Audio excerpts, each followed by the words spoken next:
वय वाढतंय, मग मसलचं मास आणि स्ट्रेंथ कसं मेंटेन करायचं याच्याबद्दल 5 महत्त्वाच्या गोष्टी सांगणार आहे. शरीराला तुम्ही चालना दिली ना की ते लगेचच पॉझिटिव्हली रिस्पॉन्ड करतं. बाईकला ॲक्सिलरेटर दिल्यावर जसं इंजिन रिस्पॉन्ड करतं, तसंच मसल मास टिकवण्यासाठी कन्सिस्टंटली ॲक्टिव्ह राहणं महत्त्वाचं आहे. वॉकिंग, स्ट्रेचिंग, योगा सगळं हेल्प करतं. सारखं बसून किंवा झोपून राहू नका. Countdown number 5, check vitamin D and hormones. Thyroid hormone पण चेक करा आणि पुरुषांमध्ये टेस्टोस्टेरॉन. दररोज सकाळी 15-20 मिनिटाचा सनलाईट घ्या व्हिटॅमिन डी साठी आणि वेळोवेळी चेकअप करा. Number 4, diet and hydration. Nutritious आणि बॅलन्स डाएट. वेगवेगळी फळं, भाज्या, धान्य आणि बियांमध्ये शेंगदाणे, अक्रोड, बदाम. योग्य प्रमाणात पाणी पिणं सुद्धा तेवढंच महत्त्वाचं आहे. हायड्रेशन महत्त्वाचं आहे.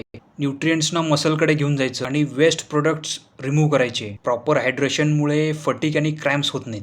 नंबर 3, रिकव्हरीसाठी झोप महत्त्वाची आहे.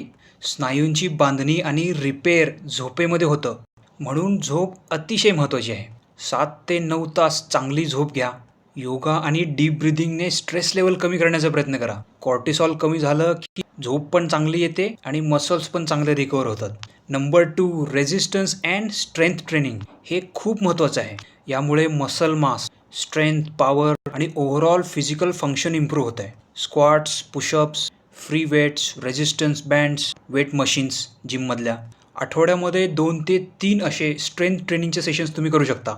जिममधल्या तज्ज्ञांची हेल्प घ्या आणि ताकद हळूहळू बिल्ड करा. आणि नंबर 1, प्रोटीन्स नैसर्गिक असावेत. मांस, मच्छी, अंडी, लो फॅट डेअरी, दही, दूध, पनीर, कडधान्य, बिया आणि टोफू. कुठलंही कमर्शियल प्रोडक्ट स्ट्रिक्टली अवॉइड करा. दुकानातून प्रोटीन्स बिलकुल आणू नका विकत.